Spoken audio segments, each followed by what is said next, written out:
সেটা মারান এখানে রংটা মারার নিয়মের কথা বললে একটা।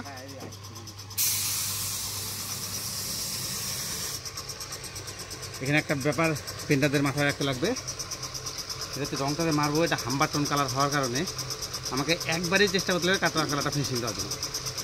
তো যদি তোমরা এক্সপিরিয়েন্সেস না হও তাহলে আগে সবসময় চোখের পেছন সেটটা মারবে, তাহলে তোমরা বুঝতে পারবে যে হ্যাঁ কী করা উচিত। আমি কন্টিনিউ কাজটা করছি জন্য আমি এক সাইড থেকে ধরছি, কারণ এটা আমার সুবিধা হবে, কিন্তু আপনারা যখনই কাজ করবেন আগে পেছনটা মারবেন, তাহলে জিনিসটা ঠিক হয়ে যাবে। কথার মধ্যে একবারে ক্লিয়ার হয়ে গেল। হ্যাঁ, একবারে কথাটা ক্লিয়ার হয়ে গেল, মানে একবারে আটকাও নেই মধ্যে, ওটাই।